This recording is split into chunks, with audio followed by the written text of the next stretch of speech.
Ապրիլը հայտարարված է կանանց բռնության դեմ պայքարի և իրազեկման ամիս, որն ուղղված է բռնության տարբեր դրսևորումների կանխարգելմանը, նման իրավիճակներում հայտնված կանանց աջակցությանը։ Իրազեկման ակցիան Գյումրիում նախաձեռնել է Կանանց իրավունքների տուն հասարակական կազմակերպությունը։ Արի վարիր քո լույսը և արի կարենք պատմության քո պատառիկը խորագրերով։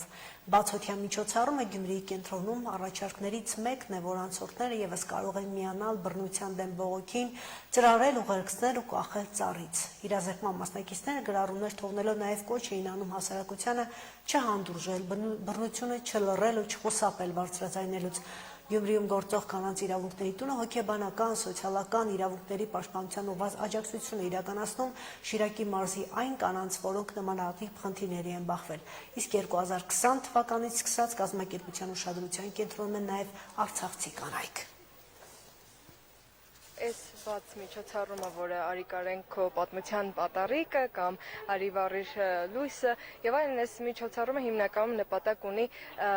հավաքագրել բոլոր կանանց անցած ուղին, պայքարը, պատմությունները, այնուհետև սրանք խորհրդանշեն միասնականությունը, այս պայքարը, որով որ միասին անցնում ենք, եւ սա կդառնա մեկ ծանրոցի մեջ կհավաքվի եւ սա կդառնա միասնական պայքարի եւ հետագա խորհրդանիշը, ուժի խորհրդանիշը, ու սա հետագայում նաեւ կդառնա այս կարած պատառիկները կդառնան նաև կոալիցիայի դրոշը։ Ուզում եմ բոլոր կանայք իմանան, որ իրենք շատ ուժեղ են, ամենաուժեղն են ու եթե սիրեն ու վստահեն իրենց, միանշանակ կկարողանան մեծ հաջողությունների հասնել։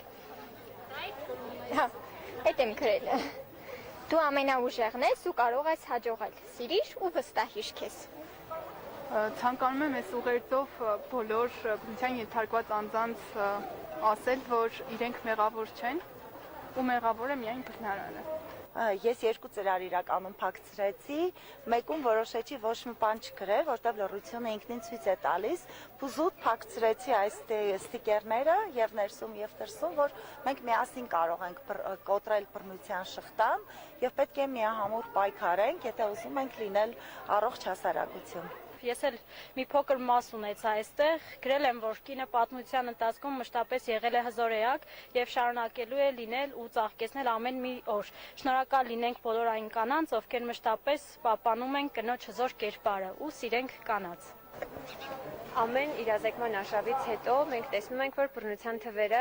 աճում են եւ թեժ գծի նախազանգերը շատանում են։ Սա պայմանավորված է նրանով, որ բարձրանում է կանանց եւ աղջիկների իրազեկվածությունը բռնության վերաբերյալ։ 2020 թվականին Կանանց իրավունքների տանը արձանագրվել են 164 դեպքեր, 21 թվականին 101, 22 թվականին 163, 23 թվականին 236 եւ 24 թվականին 231։ Սրանք միայն արձանագրված դեպքերն են, կան նաեւ շատ դեպքեր, բոլորս էլ գիտակցում ենք, որ դեռևս չեն դիմում ոստիկանություն եւ սա էլ հենց պայմանավորված է ամոթի, խարանի եւ կարծրատիպային մոտեցումների մասով։ Այսքան այս ժամի համար ծանոթացեք նորությունների նաև ժամը 18-ին։